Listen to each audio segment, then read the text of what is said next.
Good afternoon, everyone. Welcome to the third seminar of the on open science this is the third seminar of the Open Science Seminar. This third seminar will be given by Vittorio Iacovella, a physicist, neuroscientist, and an informatic, probably as well. I'm quite skilled on the field. Vittorio is an expert in neuroscience, but also in open science. During his PhD, he did some work on this issue, and therefore, given that he's an expert, he agreed to give this seminar today. And so we will learn a little bit how to manage data.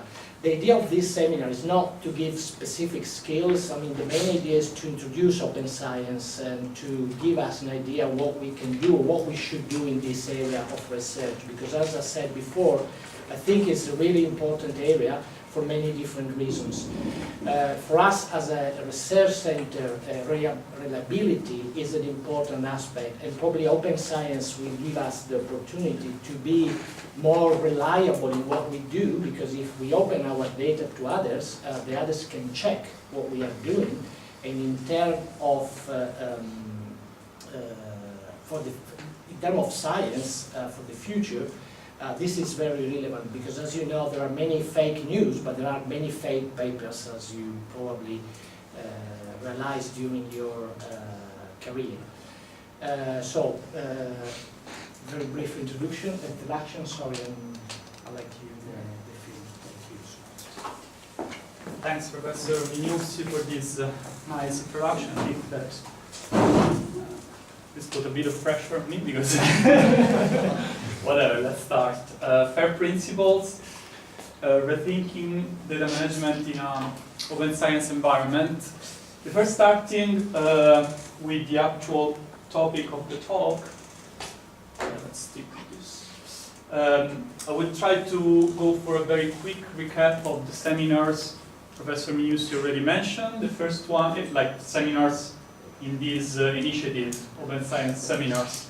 Initially, we individuated these 7, let's say, categories: preparation, discovery, etc. And we started in March with Caso and Guarda from Unity and Law Faculty. Their seminar was really interesting because they started from the actual basics. They went for a definition of right. It was really interesting. But also with definition of copyright and the difference between copyright in, let's say, in the Anglo-Saxon flavor of this definition and the Italian diritto d'autore.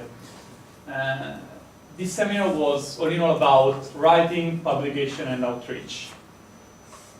We also have an interesting communication by Folco Panizza, a PhD student from CIMeC, about registered reports, and this was mainly about preparation, writing, and publication. And then last July, Davide Crepaldi from CISA explained us how to implement an open everything policy in your research lab, and this was about all the, let's say, initial steps and, let's say, final steps of your research in terms of writing and publication as well. And what I thought, like the topic of my talk would be nearby, let's say, this area, preparation, of course, but also it would tell something. I would try to tell something about the outreach and the assessment of your research objects.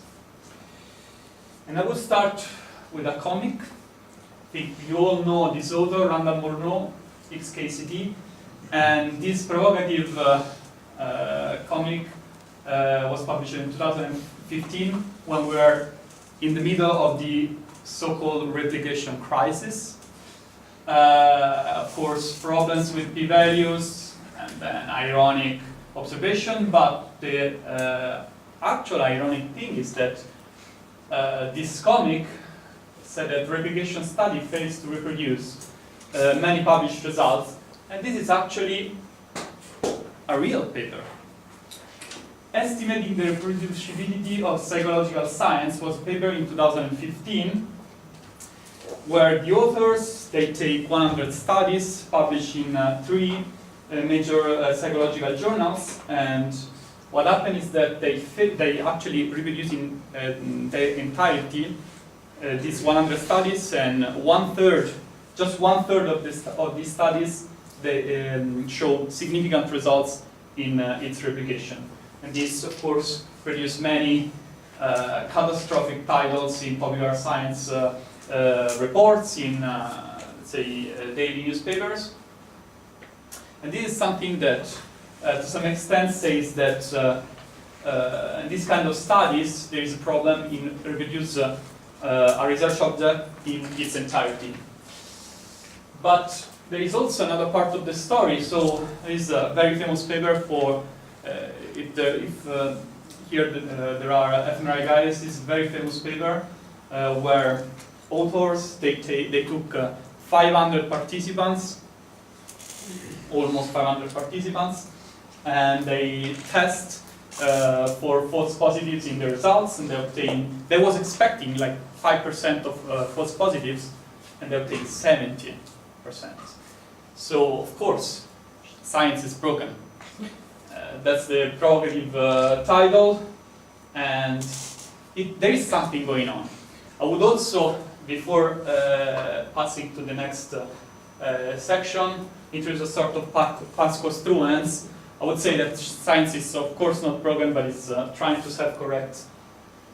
Because here in the middle of this replication crisis, we can come out with a scientific way to tackle the problem. Let's first try to define this kind of replications. Direct replication is something that refers to when you want to repeat an entire study, replicating identical procedure, because you want to actually recreate the whole experiment. And then there is also this conceptual way of replicate studies when you want just to test previously obtained hypotheses with different methods. So what they introduced lately, I think these two papers, one by Evans and one by Podrak, Gorgolewski-Baruchov, this is just submitted, but it's, I think, a really interesting lecture. There is this kind of concept of reproducibility, so this is something that refers to the faculty of replicating part or in full a research object. And a research object is reproducible if it has several features we are going to introduce in a few slides. Reproducibility, of course, is something which is part of the science since, let's say, the very first scientific experience, but nowadays it's also a research trend. Here on the x-axis you see time in years, and on the y-axis you see the amount of articles. And here I did a very quick research using this interesting tool. It's called app.dimensions.ae. You can reproduce and play with my results by looking for this link. I'm going to share the slides with you, so don't worry. And here I plot the amount of research articles. I just restricted my research in neuroscience journal. This is not neuroscience journal itself, not the title of the journal, it's neuroscience topic. Mentioning reproducibility within the text. And as far as you can see, in the last 10 years, the amount of papers mentioning reproducibility is just doubled. And this is a trend which is seen to be increasing also in the future. So, there is a problem with replication, but now science is trying to self-correct this problem, or let's say this feature of science. I don't know if this is a problem, or let's say if this is a bug or a feature. Maybe it's my IT office experience that says this kind of joke. That was a joke. What we did so far to pursue the reproducibility of research objects, so far was a very low-level way to introduce this kind of communication within the labs. And for example, within lab meetings, you have senior postdocs or let's say senior PhD students instructing undergrads about lab practices, maybe extracting logbooks, handwritten, about how to replicate specific experiment, how to recruit participants, and so on and so forth. So direct oral or verbal communication between humans about specific topics and procedures. I define this as a low-level way to make a research object reproducible, because we cannot keep track of this kind of communication of practices. So if you're a senior postdoc in a couple of years, changes career, start working in a company, if you're a PhD student, abandons, and so on and so forth, you cannot really rely on that information which was communicated orally. Also, that's I think this like in this part of the talk is still not completely clear, but this kind of communication is made by humans for humans, and that's a problem. We will see later on why. Like a slightly higher level is when you start communicating with other people in other parts of the world, like writing down an email. Dear professor, read your paper. Didn't understood how you recruit participants, which was the echo time of your functional sequence, and so on and so forth. You know, this kind of written communication, you can kind of keep track. You look for a term in your Gmail account, you delete email, and so on. Okay, it's slightly higher because it was written, but still, it's something that it cannot be really identified in a persistent way, and it's readable just by humans. I think all of us, we know a better way to pursue reproducibility, producing a proper description in a human-readable way, materials, methods, and results, papers. And this is higher level of pursuing reproducibility, because most of the papers, they carry something, a way to identify themselves in a persistent way throughout the network, for example. And this is something that ensures the fact that, for example, in 10 years, when your senior postdoc is not working with you anymore, when you as, for example, PI or PhD student change your career, then there is something which identifies in a sort of static way where the information you shared with the community is, and everyone can go follow this identifier, go there and read what you wrote. This, I think, so far, it could appear like the most advanced way of pursuing reproducibility. I do something, I write something, I communicate something, and this would be preserved for the, let's say, 100 years forever. But this is something that actually worked before computers were invented. It's just written communication. Of course, it's persistent, but it's also like not really efficient. Suppose that I want to look for, like in a very quick and efficient way, want to look for, let's say, the participant cohort they used in this seminar paper by Logothetis. How many participants they took, and so on. There were, let's say, humans. Actually, there were monkeys here. So, or for example, suppose that I want to know which kind of task they presented to participants in this paper from year 2000. They actually didn't present any task here. But this requires work done by a human. A human being have to sit down, read this paper, select the part where the interesting information is, and then try to extract, let's say, that kind of number. 25 participants, no task at all, eco time, X and Y. And this is something that it should be in some sense improved, because nowadays, in the last century that we have computers, we have like objects that are able to extract this kind of information in a very quick way from tons of data. So, what scientists are proposing during the last years, it's a way to improve the communication of your research objects in order also, among the other things, to improve reproducibility. And this way, I describe it here, like practically, it's producing a discoverable collection of properly arranged data and metadata, readable by both humans and machines, taking care of its preservation in time. So this is like sort of the next generation of papers, or let's say e-science objects. I think they try to define it this way. And the interesting part of the story is that there was an initiative a few years ago, it was called Force 11, which introduced a few guidelines in order to help you towards this kind of, like the production of this kind of research object.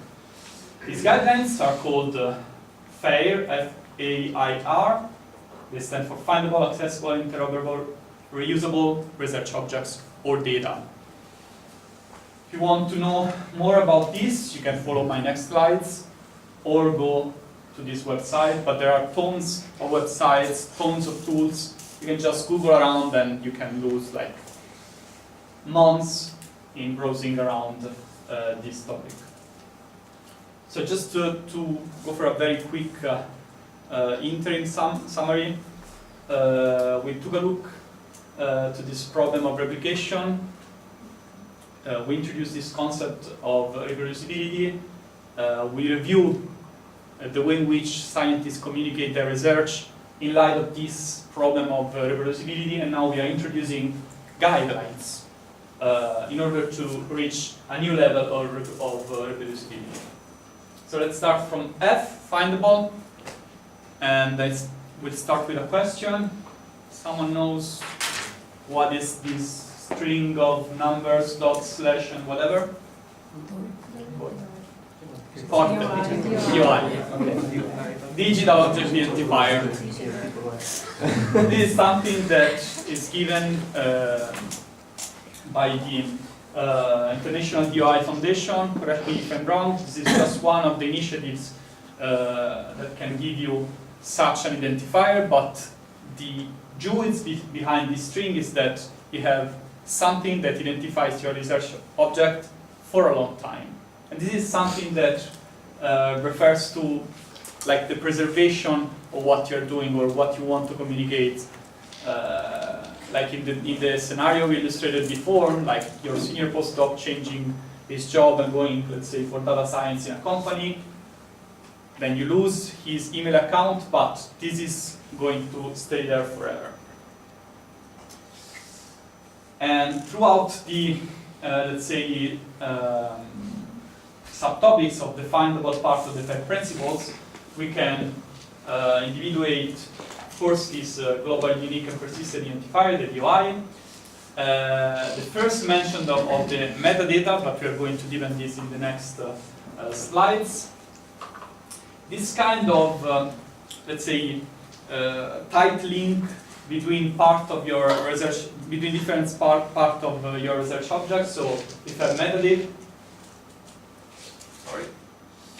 metadata, then this metadata, they should mention this digital object identifier.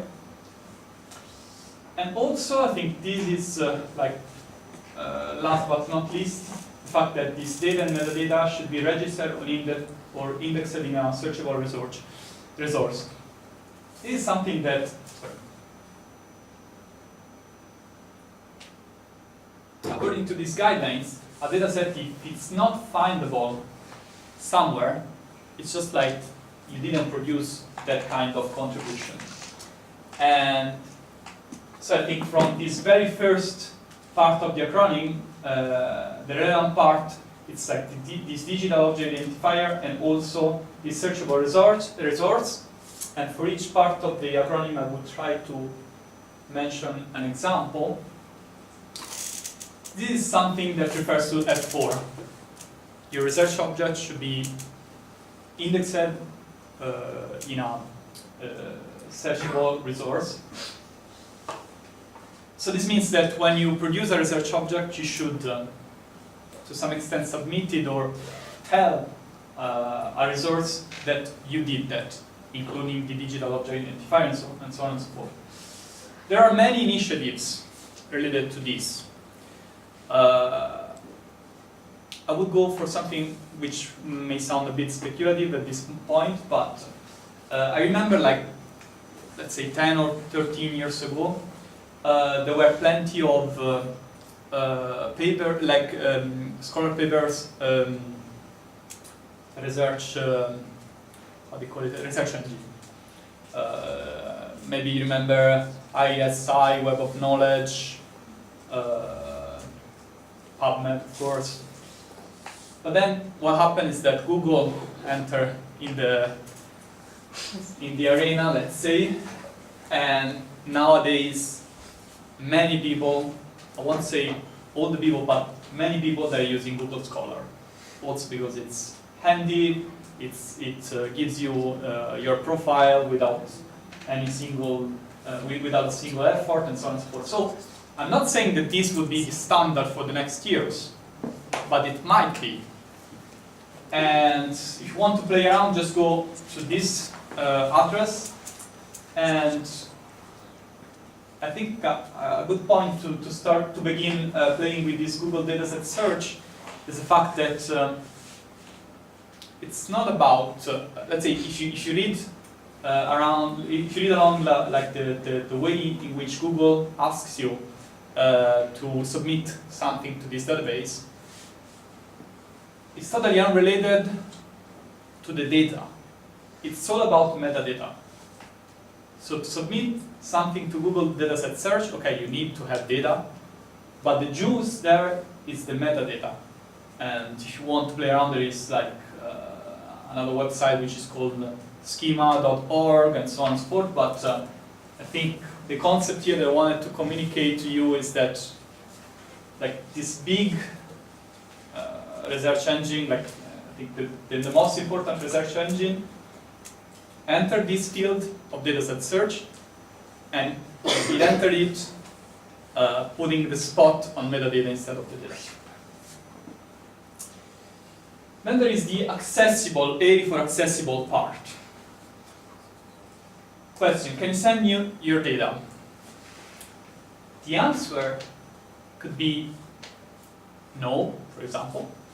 Why, or when, or whatever, but I think the most important answer to this question, at least in this context, is how. Any ideas about the how?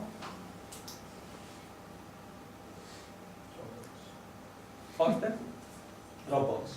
Okay, that's a good answer.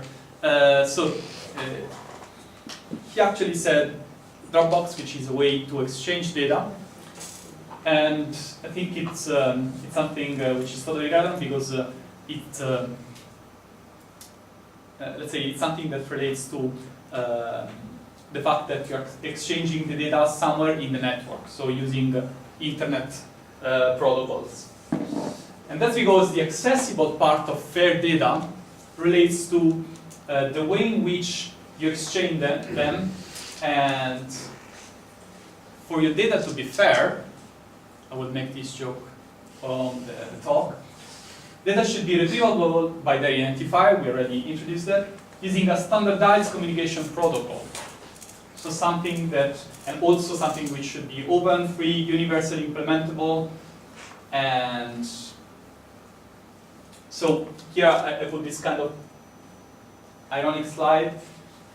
If someone says to you, you know, I have this portable hard drive, but you have, in order to reach the fastest connection to your computer, in order to exchange your data, you have to use my proprietary connector, then that's not fair. What's fair is to use, for example, an internet protocol which is open and accessible to everyone. And I will go back to this slide just to stress another time another point related to metadata. Because for a dataset to be fair, metadata should be accessible even if your data are no longer available. I think for those of you familiar with data versioning, this may sound not so strange, because most of the people, they can say, we are talking about data.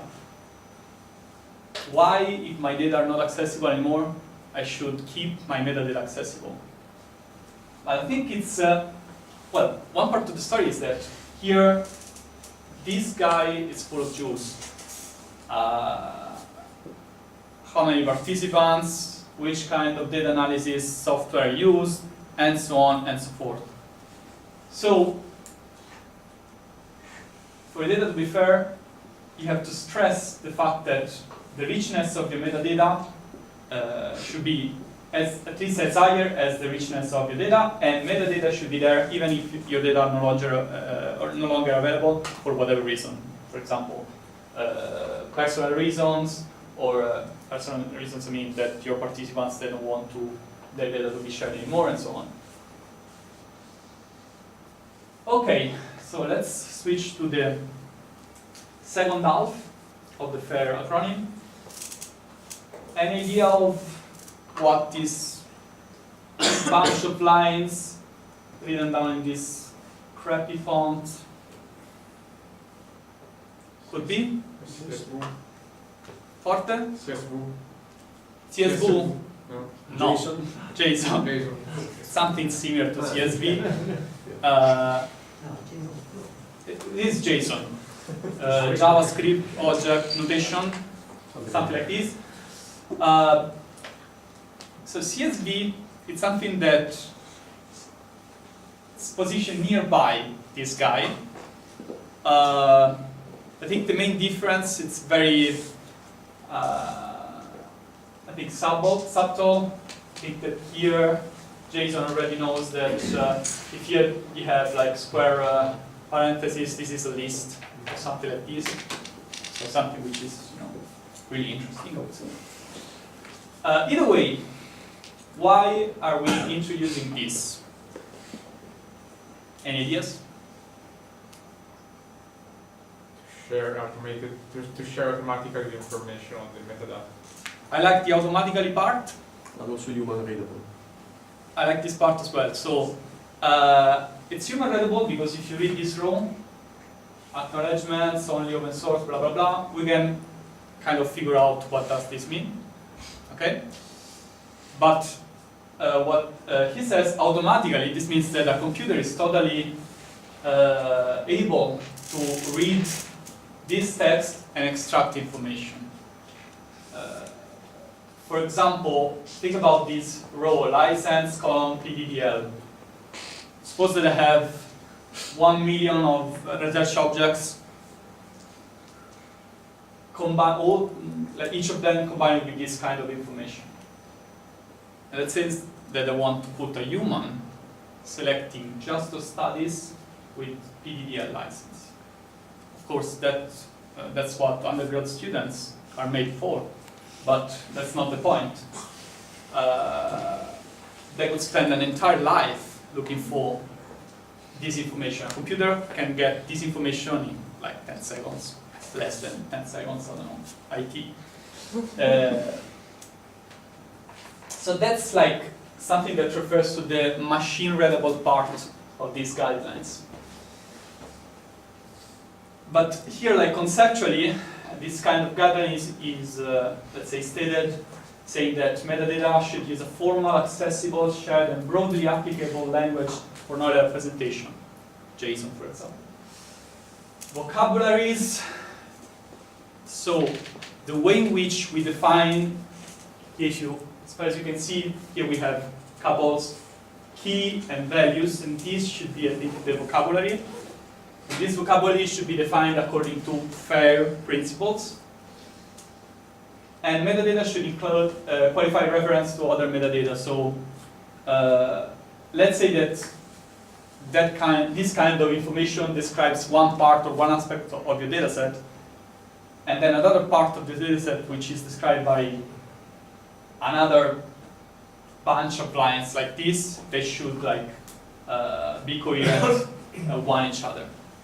I would stick on this slide for just for another second because this is something that comes from an interesting initiative which is going on, I think, since 2014 or 15. It's called the Brain Imaging Data Structure, and it's a CS. The description you can read. It's a simple and intuitive way to organize and describe your neuroimaging and behavioral data. I would stress here this couple of words because, of course, it's made for describe neuroimaging data. So, for example, fMRI data, MEG data. I think in the latest version of this data structure specification, they included the MEG, diffusion-graded imaging, and so on and so forth. But also, this could be used to describe behavioral data.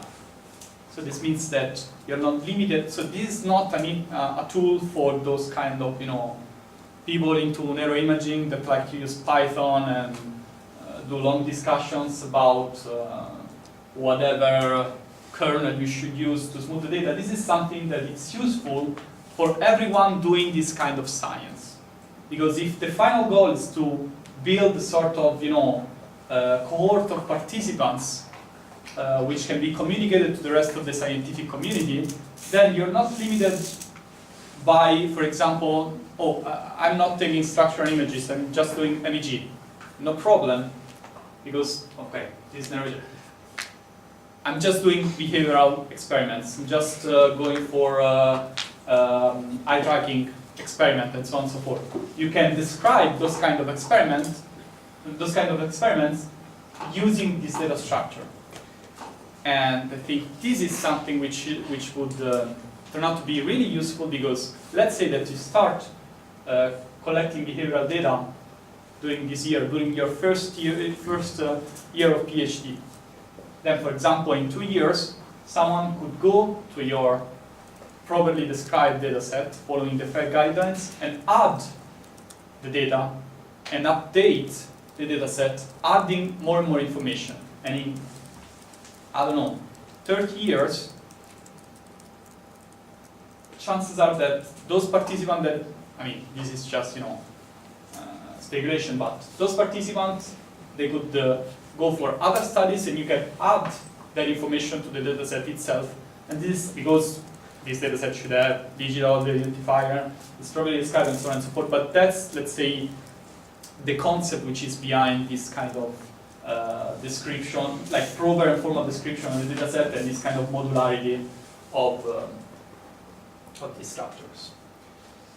Then the last part, reusable, R stands for reusable. This is still something, I talked to you like 15 seconds about this, so we are experts. Can you recognize this? It's Jason, okay?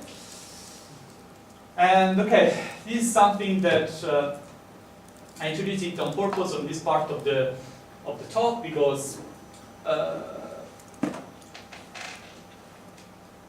this is a bunch of lines generated by this software. It's called DCM2NIX. Some of you perhaps already know it. But I like the level of detail of the information DCM2NIX generate automatically and in a machine readable way. Just think about, it's like we're watching like, I don't know, Venere del Botticelli, but just think about this detail. The version of the compiler hosted on that machine. That's, something which is crazily detailed. But that's, I think, one of the most important part of the FAIR principle, because, okay, metadata should be richly described with a plurality of accurate and relevant attributes. Who cares about the compiler? Machines care.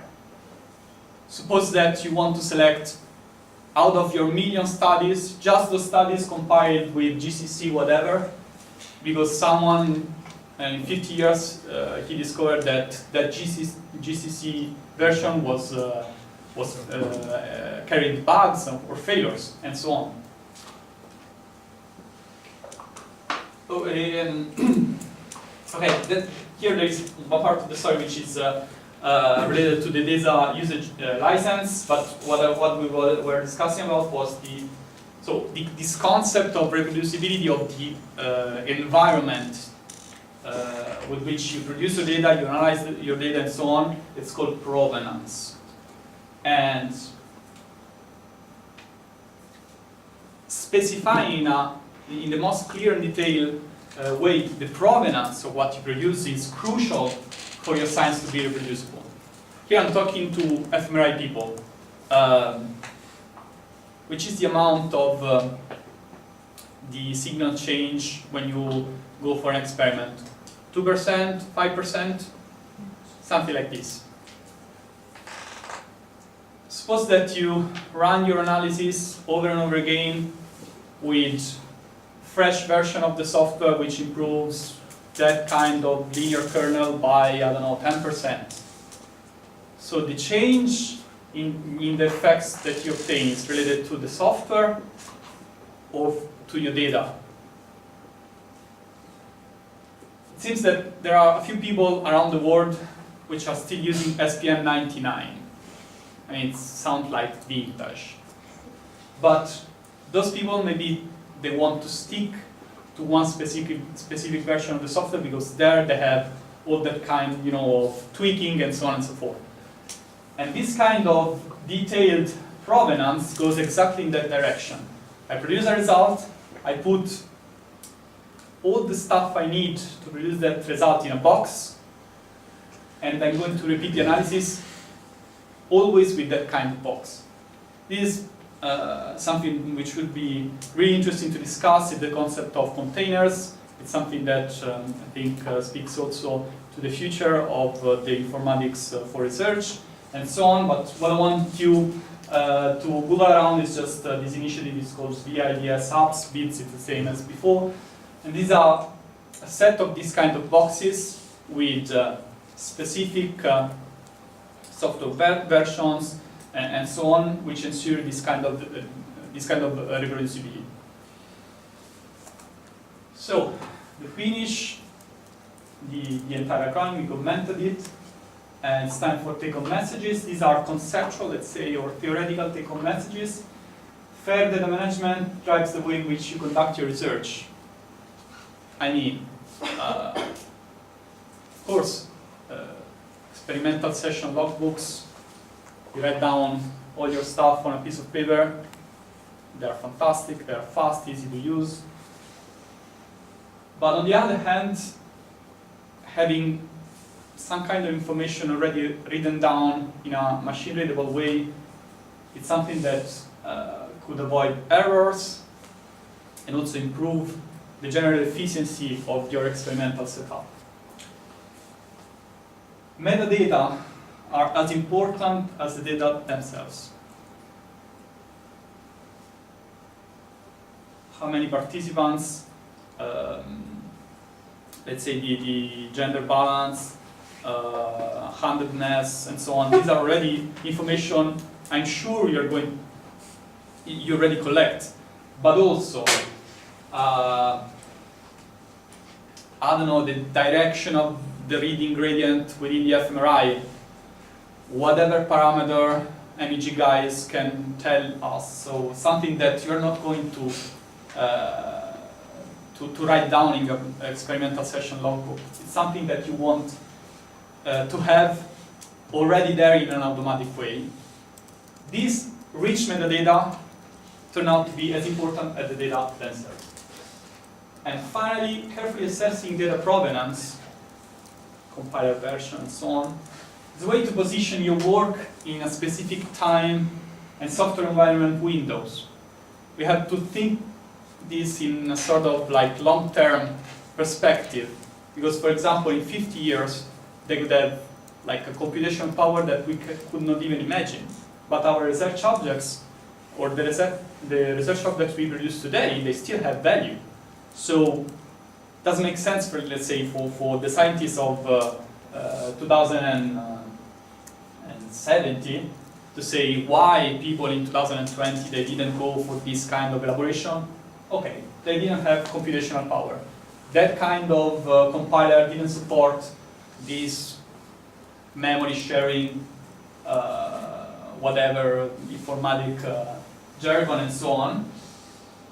Or, for example, SPN99 used that kind of kernel. AFNI version, whatever, was not able to evaluate cross-correlation between more than 20 participants, and so on and so forth. This is also something which has a very important value in a, let's say, from an educational point of view, because you can ask someone who wants to learn how to do stuff to take this and, for example, repeat looking for results with other software environments and observe changes in the effects according to, for example, the software environment. Take on practices. First, think about your data. How do you see your data in 10 years? I won't see those data anymore. I hate that experiment. But if you hate that experiment, many other people, they would love to have, I don't know, those bunch of phantoms you collected for before actually starting your experiment in humans, and so on. So this kind of long-term perspective on the data themselves is something that could drive your definition of metadata themselves. Second point, it's something that I would, in any case, suggest to do. Of course, I'm not saying, please tell me which kind of, Linux kernel do you have on that kind of computer, and so on. But taking note at least of the version, for example, of the data analysis software you use, Brain Voyager, version X and Y, SPM, something. Just, I think, both fMRI and Magic guys, they use Site Toolbox. And from one version to another, it can be really different. So just take a note about your software stack configuration, and why not write down it in your paper. Many people, they already did it, but most of the time they cite a general, let's say, just the name of the data analysis software. Let's say we use AFNI, and then they put the classical reference to the AFNI, the aptitude, and so on. But it would be really interesting to have AFNI version X and Y to see whether that kind of study was positioned in time, and also to see whether they analyzed the data 20 years before and maybe something was changed, or why it took such a long time to publish the data. And finally, there is this nice tool. I discovered this in the while attending the initiative by UniTN, not for profit. I think it was 2 or 3 weeks ago. In this website, you have a tool with a bunch of questions, which somehow returns you sort of level of fairness for your dataset. And I have to say that a dataset, so it's perfectly fine to have a dataset which is not completely fair. And this is one part of the story. I think the other part of the story is that the dataset can be fair, even if it's not open. Because if you remember, I think it was like the A part, data can be accessible but not open to everyone. This is about reproducibility. And in turns, it's also about data sharing and open science. But the point here is to have data which are well described and preserved in time. And my very last slide is acknowledgments. I want to start thanking Paolo Esani and Emanuele Olivetti from NLab. Back in 2013, they were already into data provenance, data versioning, version control, and so on and so forth. I think it was to me, at least, they introduced me these kind of discussions, and I think thanks to them, I'm here today talking about this. Then the CIMeC Open Science supporters, Elena, Giorgio, and Martina, for the long discussion, organization of the talk, graphical objects I use in this talk. Then part of the CIMeC staff, Stefano, which is the head of the IT office, and he knows something about your data, and this, let's say the data safety and so on, and the infrastructure of for the data to be preserved in time, at least within CIMeC. David, because I had long discussion with him about many things, but specifically about surface reconstruction from structural fMRI data, and it's at that point that I start questioning myself about reusability of the data and interoperability, because what looked perfectly fine for one part of the community can be, let's say, not fine at all for another part of the community. And also Nicola Pace, because we had long discussion about which is the information one can share, describe, and even state in an oral way, let's say, in some place or in another place. And of course, Professor Carmiusi to organize this Open Science Seminar initiative. Last but not least, my boss, Jorge Jovicic, for letting me pursuing these kind of topics within my everyday job, which is being the technician of the MRI lab. The last provocative expression is that raw data is an oxymoron, because there is no such a thing as raw data.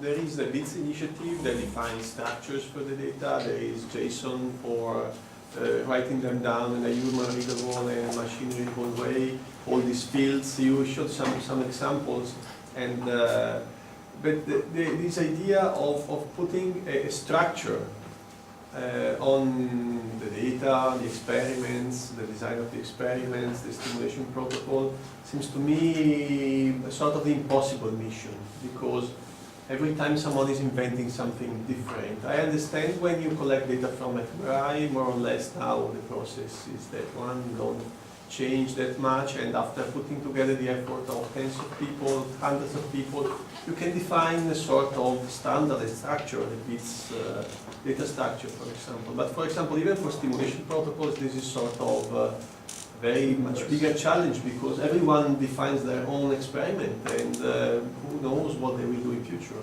So structuring is one way. In computer science, this is a common thing to do, and for some fields it does not work. I guess there are decades of attempts to do data structures for things that are, let's say, too soft to be defined, that were a failure. So since many years, I don't know, I discussed with Paolo, we discussed about this attempt that is deemed to fail, most probably. So what are other ways to give life and openness to this data, which is not just defining boxes and structure predefined for everyone? I was thinking to one, for example, it's called the Reproducibility competition. This is new in the conference. So if you submit a paper, then other people has to try, maybe even after the conference, to reproduce it. And you are accountable of the paper you submitted and the results, and they can ask you interactively things, and you have to answer to them. So there is no structure, just other people interested in reproducing the paper. Usually these are conference papers, so small things you can reproduce maybe in a short time. And until they can do it, you cannot leave, let's say, that forum of that place. You put your face there. So this is a completely different way. These are unstructured completely. But so these are two extremes, giving structure and not giving structure at all. So what you would comment about it? I think that's a very interesting story, because it's something that goes exactly against the point that I try let's say, to understand euphemism. I would say that on one hand, correct me if I'm wrong, the way in which these structures they are thought is to let's say to ensure this kind of modularity, so you can think about restricting the way of, let's say, the domain of structuring your data. Let's say we agree that this works for, I don't know, structural, right? Not even functional, because we cannot define stimulation protocol. So let's stick to structural, and it's already something, and then you can combine this with human interaction. What I'm worried about related to this comment is that I mean, I had in mind that XKCD comic about standards. So not only everyone has his own standard, which is a new one with respect to all the tons of standards that come before, but the way in which someone think about the standard itself, it's different. So with a human interaction, I always fear, or I would be worried about what people they are meaning with their requests and so on. And if we stick to that kind of 2% signal change, 5% signal change, if someone is not completely on the same page, then this difference, or let's say false positive, that they could be inflated just by this translation problem, I would say. So that's not an answer, it's just a comment. And then I would also say that to some extent you can choose to put within a structure not the actual, for example, stimulation itself, but something which represents the stimulation. It's all representation, you know. But if something represents the simulation in simulation, or whatever other thing you cannot put within this kind of a couple of key values, if something represents the concept you want to reach in a satisfying way, then even if that's not completely, let's say, describing whatever you were thinking about, it's something which is fair enough, or at least reusable, isn't it? Okay, yeah. Then it will be something like human readable. You have to interpret a bit, but not machine readable. And then the dictation. So I would say that in that case, the human readability, the human readability, it's something that would be necessary. Let's say just once. I interpret this and then I start. okay. So I don't know. But I think this is not the problem. Yeah, it's an open problem. I want to thank you because you mentioned competitions and stuff like this, because again, NLab is pretty expert in this competition stuff. There's also a way, you know, this competition thing. Kaggle is the most important website, but there are also plenty of neuroimaging competitions. One of the, I think it's a story of the last weeks. There is a competition which is called NARPS, NARPS. If you want to Google around, it's a very interesting story. That's a way. It's not really reproducing results, but it's replicating data analysis. So it's something that, to some extent, once you have the whole bunch of trials and so on, you have a gist, or I don't know if that's the correct word, but you have, let's say, a landscape of what's going on in the scientific community, talking about data analysis methods and general conceptual approach to the data. So competitions, I think, they are something related to reproducibility. Let's say in the same, they play in the same field. It's but they're something which they can give you a really interesting touch on how the people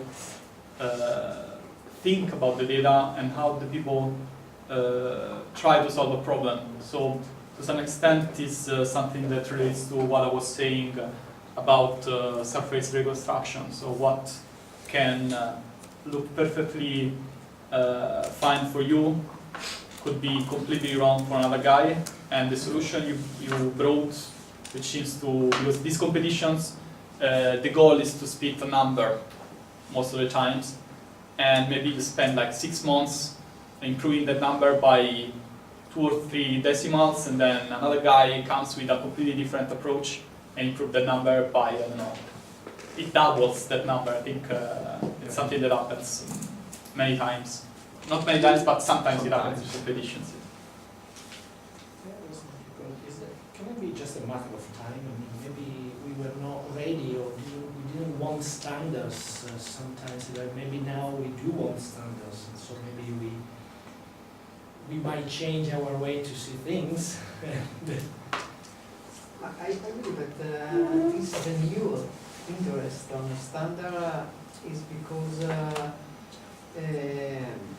the new availability of high computation infrastructure create the condition to move the experiment in a centralized location, and then it is easier to share data, to work on a larger data set, and then you need the requirement, the need of interoperable data is becoming more and more, let's say, stressing than in the past. This is my feeling. Because there was also other before bits XNAT, for example, DICOM itself is an attempt to define a standard on the data. Yeah. It's a nice word. Yeah. Yeah, but XNAT. No, it's an attempt. It's working very well, but it's something new. Became at the beginning, okay, X-Men, then became a nightmare. And to be honest, I predicted for this the seminar. Because finally in DICOM what happens that they put a huge field in which each vendor is putting everything that is not codable in the standard language. Yeah. In the rest of the taxonomy, let's say.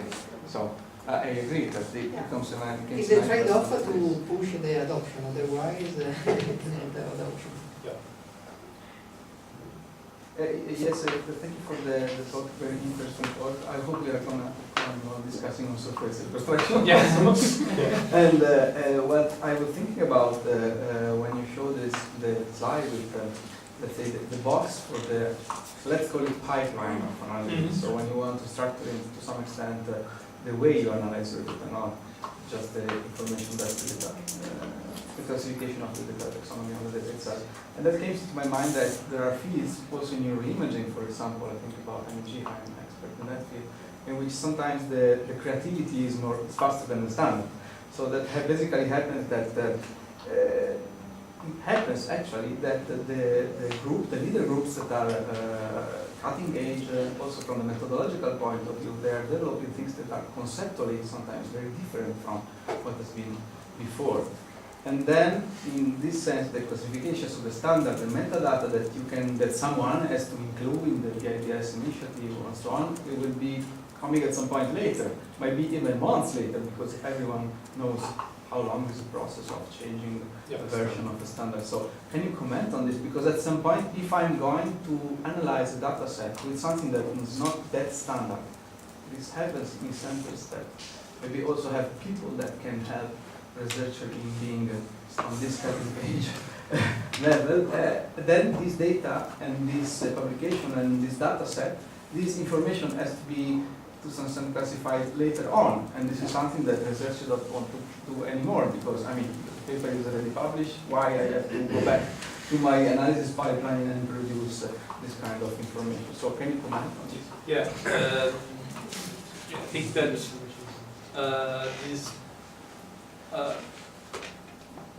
let's put it this way, about those kind of boxes as I was describing when I talk about the IDS apps. I don't know if you were referring to this slide. Yes. I think this, to some extent, could go exactly in this direction. In that here I was a bit, introducing this in a bit ironic, in a bit of an ironic way, saying that there were people using very old software, but there is also a way to use the freshest of the freshest software ever, because you can build your box and put all the Python libraries and bunch of MATLAB code written down by master students, which are not in charge of browsing the papers, without, for example, harming your standard rock-solid infrastructure within your research facility. So you build your box and you put, I don't know, libraries which are useful for geodesic data, and it turns out that they're useful for MG data. You cannot really install them on your HPC computer because, so you create your box, and there you have like your cutting edge, the possibility to have your cutting edge analysis, and to some extent stretch it in a sort of a standard box. On the other hand, I don't know if I understood correctly your comment, but if you have like completely new approaches of the data, so not way of sitting on your data doing something, but for example, collecting your data themselves. I don't know, suppose I come from fMRI, so I go for analogy, but suppose that I don't want to collect diagram data, let's say data in a diagram format anymore. Maybe it's not possible with the scanner, but still, suppose that I want my data stretched in vectors. So how can I fit my vectors there? I think this is something that somehow relates also to what Manuele was saying. So there will be always something which is ahead of standardization. Maybe if this proves effective for several purposes, for example, reproduce standard procedures and description and so on, then maybe it's worth, once your technique, your cutting edge analysis technique is somehow accepted, it's worth spending, let's say, this kind of semantic effort in order to translate your cutting edge method into this structure. But who knows, maybe in your lab or in some kind of labs, the goal itself is to always look for something which is not I mean, there are labs that are working on the methods. So yeah.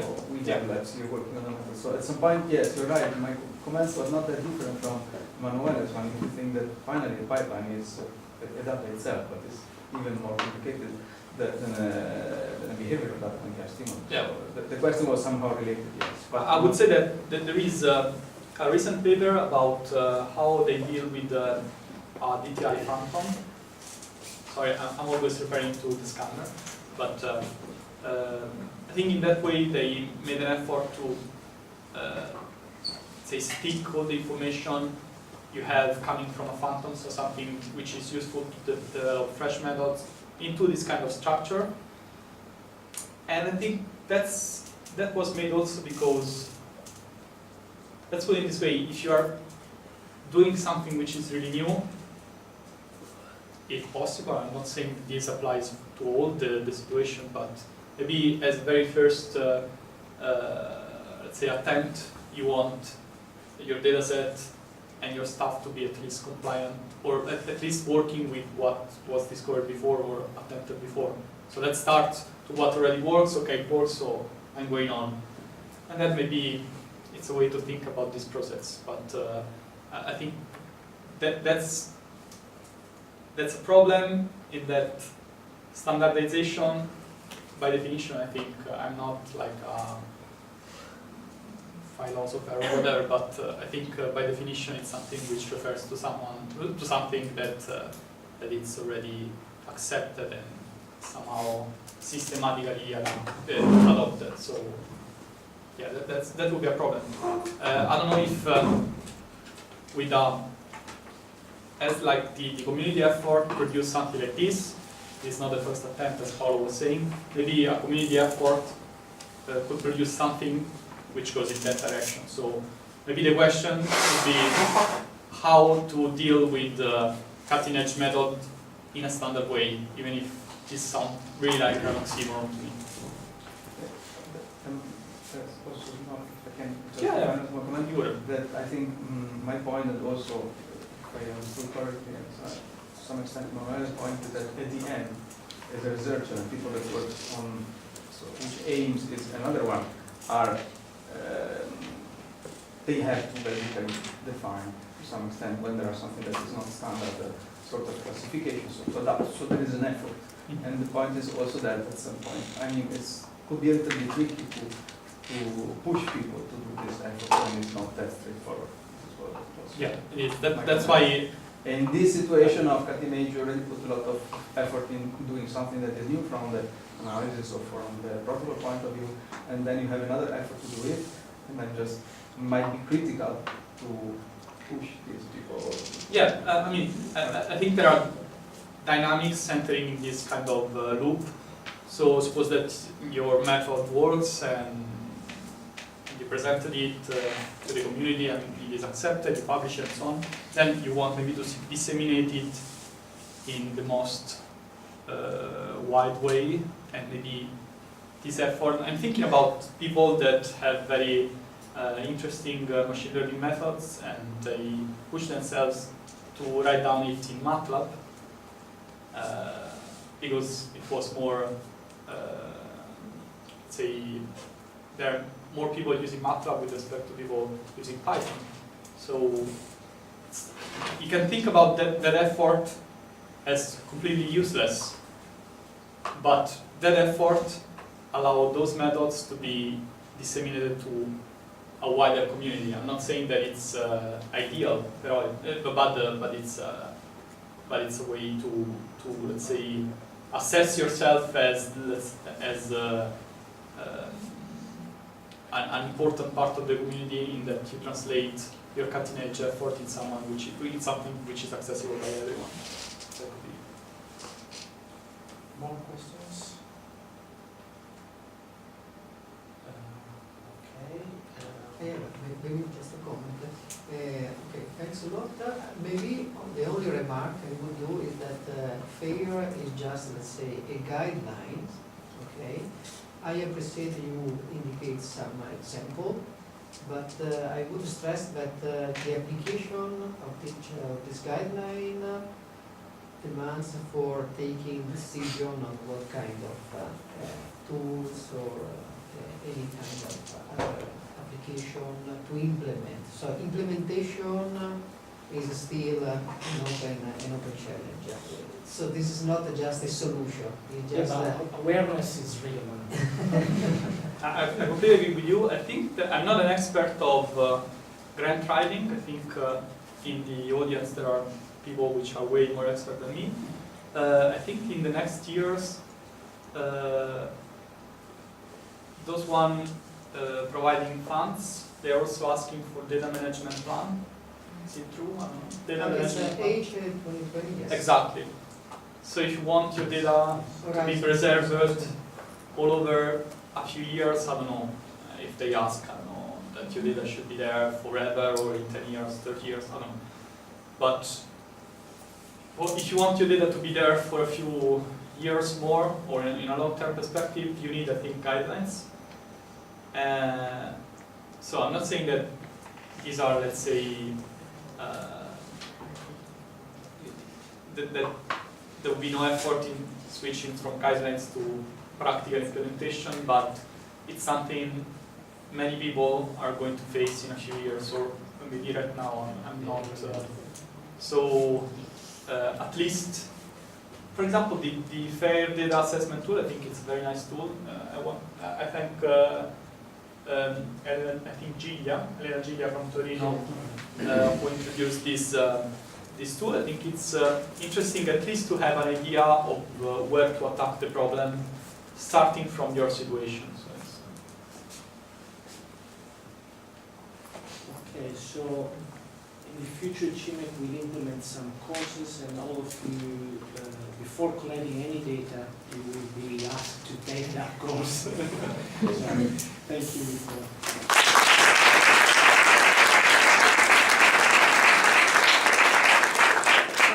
Comments? Vittorio named it 2 weeks ago meeting. not for profit. Not for profit, but for open, whatever it was. The slides of that meeting will be available soon on the website. The other aspect is, if any of you got any idea, want to suggest any seminar, you are welcome. Just write to us. The third element why we are organizing these seminars is that because in the CIMeC strategic plan, one of the goals is to transform CIMeC as an open science center. Sometime soon, thanks to some suggestion from Nadesh that is representing all postdocs, we will have a CIMeC Open Assembly. And in that occasion, I will present you what are the goals of CIMeC, I will present you what are the prospects of CIMeC, and that will happen probably January or maybe February.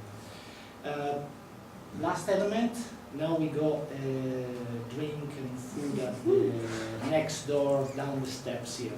See you there so you can continue to discuss about this issue. Thank you.